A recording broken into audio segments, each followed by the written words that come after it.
선물 가운데 가장 중요한 세 가지의 선물이 있다, 그렇게 얘기를 합니다. 무엇을 하나님께서 우리에게 주셨을까?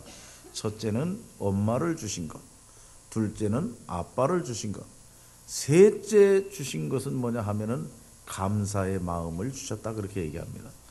여러분, 많은 동물들이 있지만 우리 사람들처럼 감사하는 마음을 가지는 동물이 어디 있겠는가?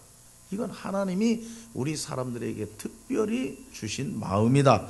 그래서 엄마를 주셨고 아빠를 주셨고 감사를 우리에게 주셨다.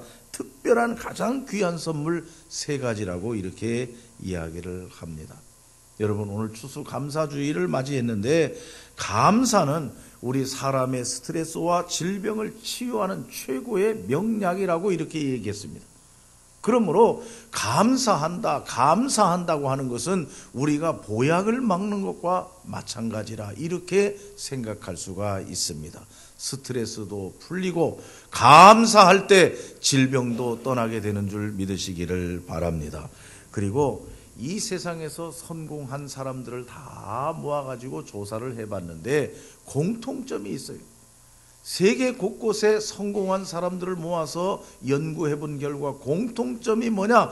대체적으로 성공한 사람들이 다 감사하는 사람들이었다고 하는 말씀입니다. 여러분, 감사가 우리를 성공하게 만든다고 하는 말씀이죠.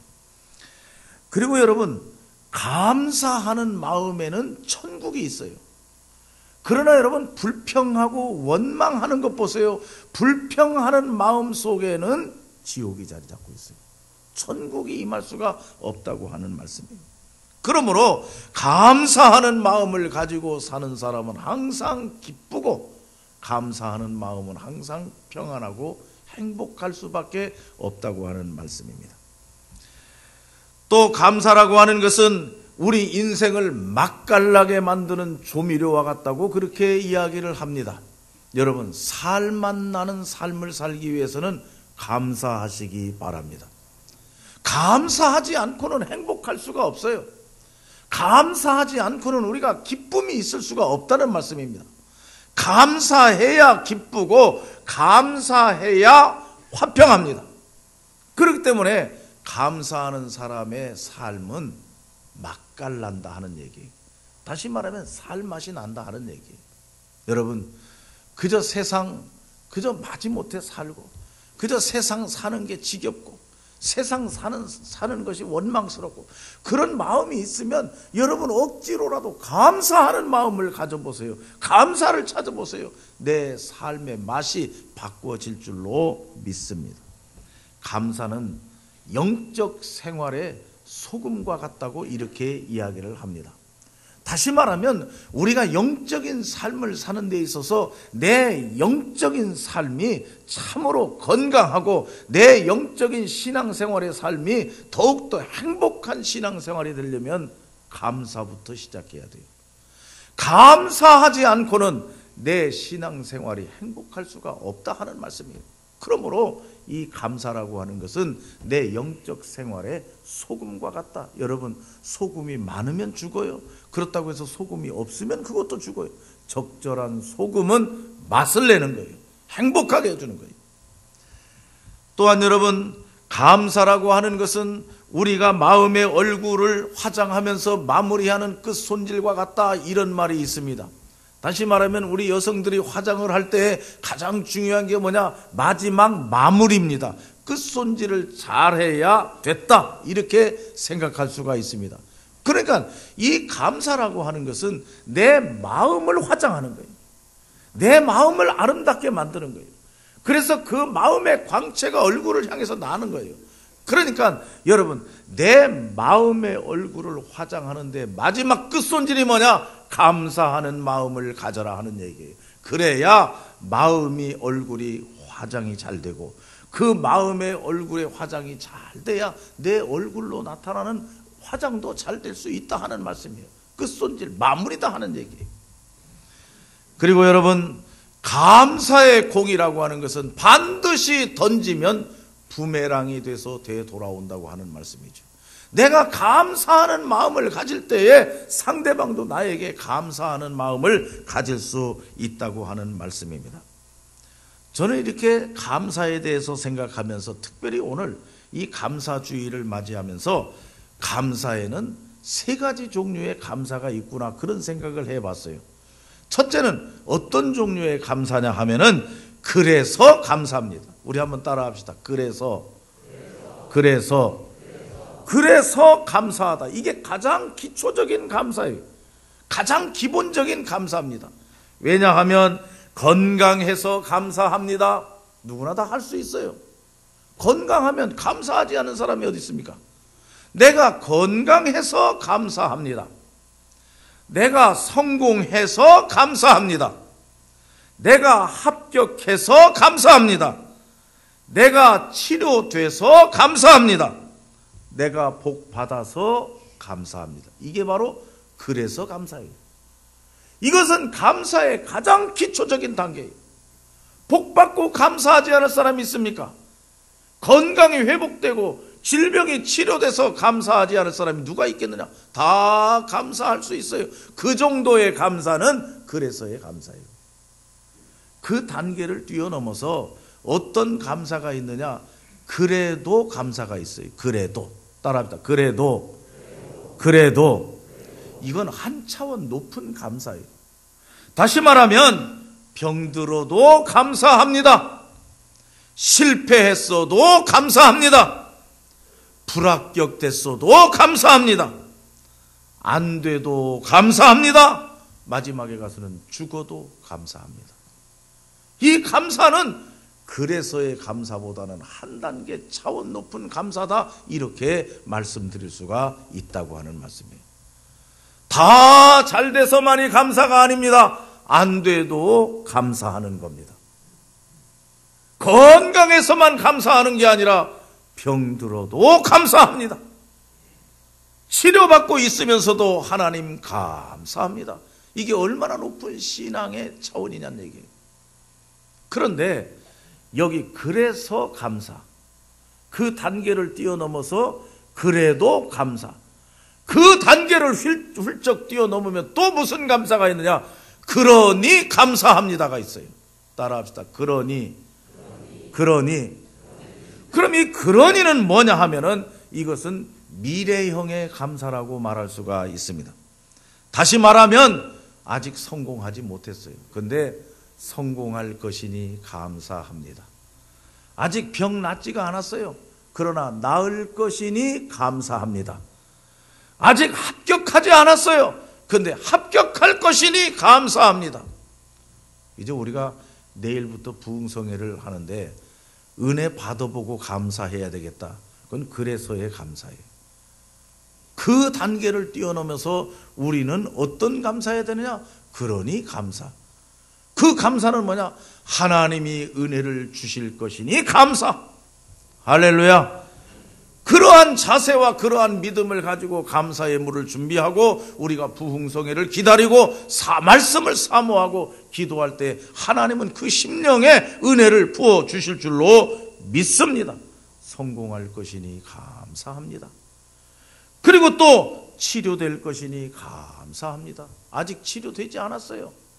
아직도 주사바늘 꽂고 있고 치료 중에 있어요. 병원에 입원하고 있어요. 그런데도 감사해요. 왜? 하나님이 병을 고쳐주실 것이니 감사합니다. 할렐루야. 이런 감사의 사람들이 되어야 된다는 얘기예요. 복을 아직 받지 못했습니다. 그러나 분명히 믿습니다. 복 받을 것이니 감사합니다. 아직 합격하지 않았습니다. 그러나 합격할 것이니 감사합니다. 수능시험이 일주일 연기됐어요. 아직 시험 치르지 않았어요.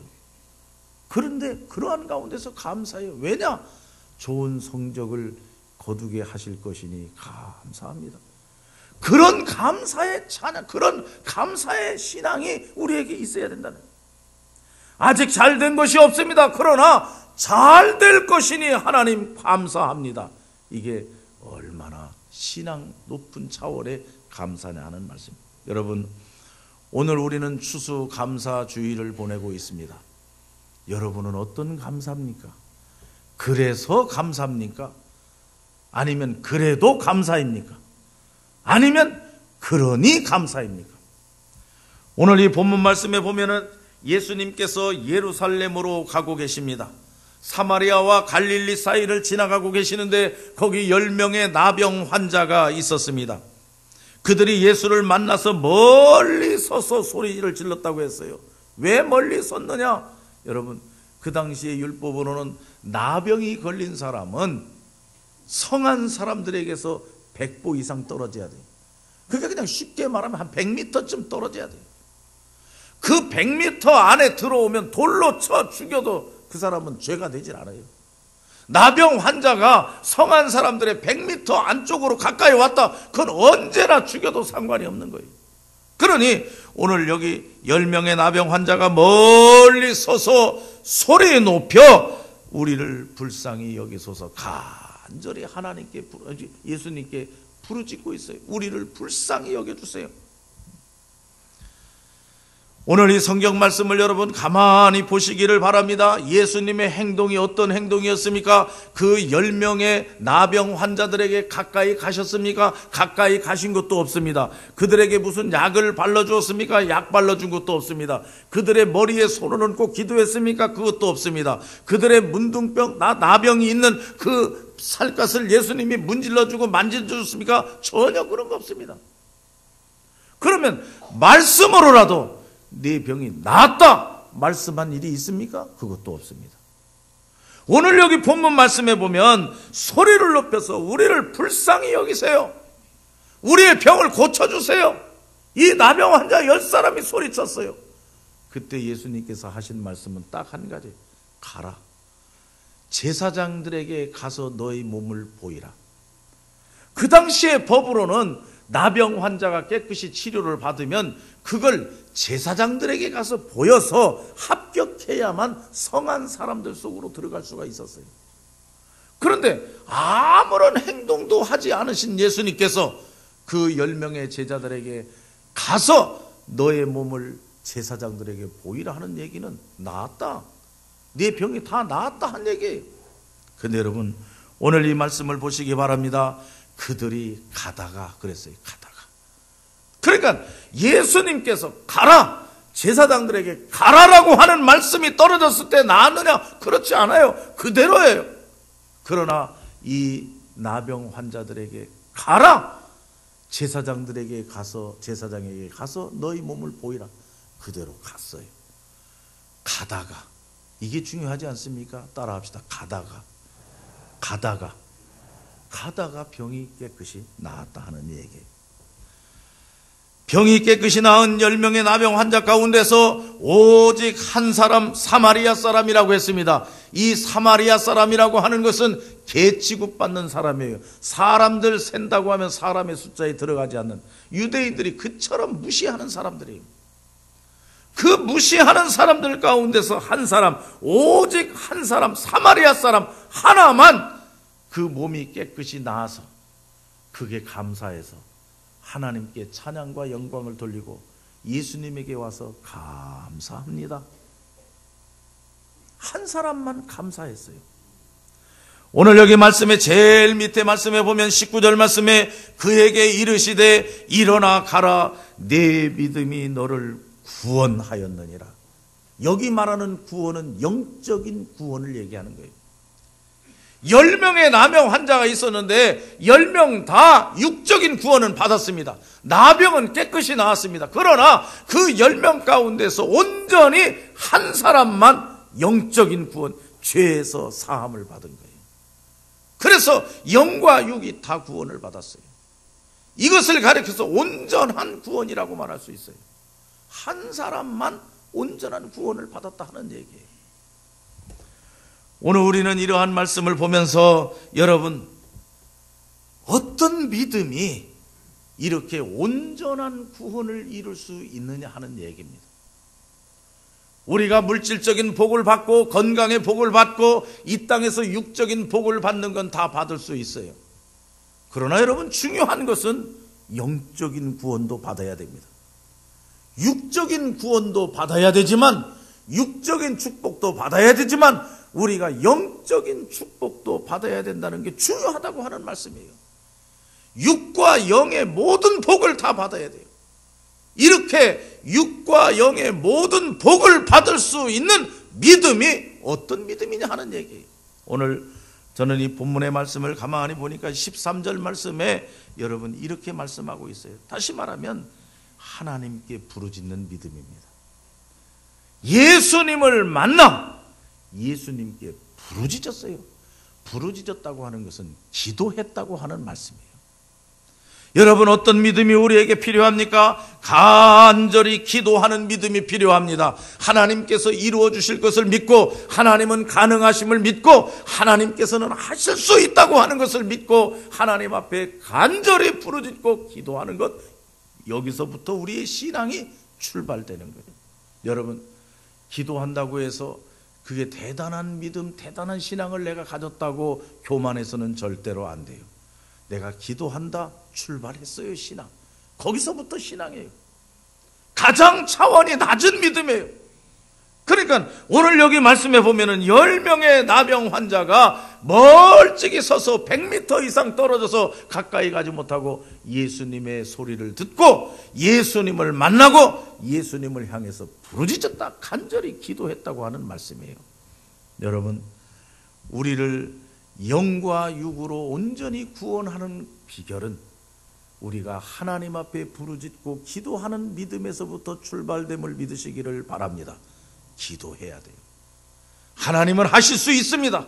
하나님은 가능합니다. 하나님은 전능하신 하나님입니다. 우리의 문제를 가지고 그 하나님 앞에 간절히 부르짖고 기도해야 합니다. 둘째로 오늘 여기 말씀해 보면 어떤 믿음이 있느냐, 14절 말씀에 이 나병 환자들은 확신하는 믿음이었어요. 우리가 하나님께 간구하고 기도하긴 기도했는데 믿지 않으면, 확신하지 않으면 무슨 소용이 있어요? 이 나병 환자들 10명 부르짖었어요. 소문을 들었어요. 예수님은 병을 고치신다 소문을 들었어요. 예수님 만나면 문제가 해결된다 소문을 다 들었어요. 예수님이 오셨어요. 예수님을 만났어요. 간절히 부르짖었어요. 그런데 그 예수님의 행동이 이상해요. 우리에게 가까이 와서 머리에 손을 얹고 안수기도를 해주든지, 아니면 성수를 가져와서 그 성수를 찍어 내 머리에 부어주든지, 아니면 내 이 나병으로 다 뭉그러진 우리의 살을 만져주시든지 어떤 행동이 있었어야 돼요. 그런데 예수님께서는 가까이 오시지도 않았어요. 어떠한 행동을 하나도 안 보였어요. 오직 한 말씀, 제사장에게 가라. 간절히 이 10명의 나병 환자가 부르짖었어요. 그 부르짖는 자들을 향해서 가라. 제사장에게 가서 너희 몸을 보이라. 그 말씀이 떨어졌을 때 병이 나았느냐? 낫지 않았어요. 그대로예요. 그런데 이 10명의 나병 환자는 어떻게 했습니까? 갔어요. 예수님이 가라고 하시니 가는 겁니다. 왜 갑니까? 고쳐질 줄로 믿습니다. 확신하는 거예요. 저분이 가라고 하면 가서 보이면 된다. 지금 낫지 않았어도 거기에 가면 나을 줄로 믿는다 하는 이러한 확신을 가지고 앞뒤 가리지 아니하고 그대로 따라서 순종하고 갔다는 얘기예요. 다시 한번 따라합시다. 가다가는